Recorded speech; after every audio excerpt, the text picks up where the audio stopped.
நான் ஒரு சராசரி ஆளாய், ஒரு சராசரி கிறிஸ்தவனா என்னதாங்க செய்ய வேண்டும் அப்படின்னு சொன்னா, நீ ஒரு சராசரி குடிமகனா நீ என்ன செய்வீங்களோ, அதை செய்யுங்க.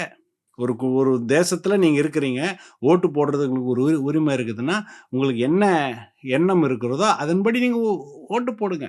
அது ஒண்ணும் பிரச்சனை இல்ல. அது ஒரு கிறிஸ்தவத்துடைய காரியமா, இயேசு கிறிஸ்து தெரிந்து கொண்டு வந்த பாத்திரம்ன்னு சொல்லி, இந்த கள்ள தீர்க்க தரிசனத்தெல்லாம் சொல்லுகிற அந்த காரியங்களுக்குள் நாம் ஈடுபட்டோமென்றால், அது நம்ம இயேசு கிறிஸ்துவுடைய நாமத்தை நமக்கு தூஷிக்கிறவராய் காணப்படுகிறோம். நம்முடைய லாபத்திற்காக யாரோ ஒரு நபர, இது ஆண்டவரால் தெரிந்து கொண்ட நபர் அப்படின்னு அவர சும்மாவே அடையாளப்படுத்தி, ஜனங்கள வந்து நம்ம வஞ்சிக்கிறவர்களாய் காணப்படுகிறோம். இன்னைக்கு வலதுசாரியாய் இருக்கிற அந்த ட்ரம்ப் அங்க அமெரிக்கால இருக்கிற கிறிஸ்தவர்களுக்காக கவலைப்படுவாரா? இல்ல இந்தியால இருக்கிற கிறிஸ்தவர்களுக்காக கவலைப்படுவாரா? யோசித்து பாருங்க. ஆனா நம்ம இது எல்லாம் தெரிந்தும், ஏதோ ஒரு மாய இதுல நம்ம சிக்கி, எப்படியாவது இயேசு கிறிஸ்துவ இந்த அரசியலுக்குள் நம்ம கொண்டு வந்திருக்கிறோம்.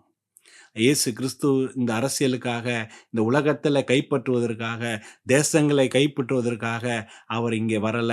அதற்காக இரத்தத்தை சிந்தல.